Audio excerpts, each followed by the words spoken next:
ito ay rated SPG, striktong patnubay at gabay ng magulang ang kailangan. Sa maiksing panahon na kasama ni Tanggol si Divina ay naging utak negosyante agad si Tanggol.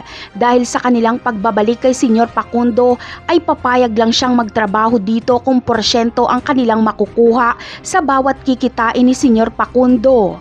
Ang gusto ni Tanggol ay 50% ang hatian, kaya kung magkano ang kikitain ni Senyor Facundo ay ganon din ang kikitain ni Tanggol.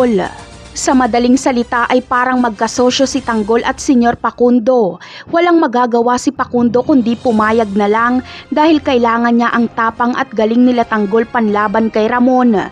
Yayaman ng husto sila Tanggol.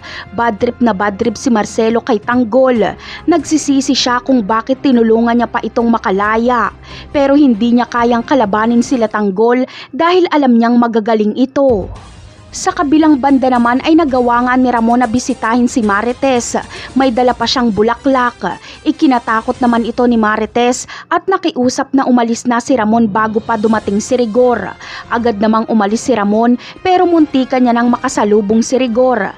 Bagamat nakahalata si Rigor sa pagtakbo ni Ramon pero hindi niya namukaan si Ramon.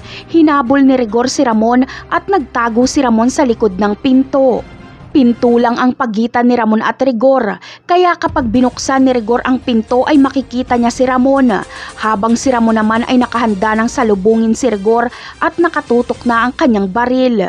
Papatayin niya si Rigor kung kinakailangan. Pero kung maaari ay ayaw ni Ramon na magkagulo bilang respeto kay Marites.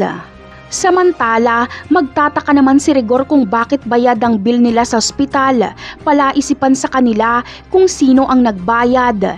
Hinala ni Marites ay si Ramon ang nagbayad, pero ang totoong nagbayad ay si Senyor Facundo. Ganun pa man ay sasabihin ni Marites kay Rigor na si Tinding ang nagbayad at umutang si Tinding sa kanyang amo para hindi na alamin pa ni Rigor kung sino ang nagbayad sa ospital bill. Napakarami pa nating dapat abangan sa mga susunod na episode.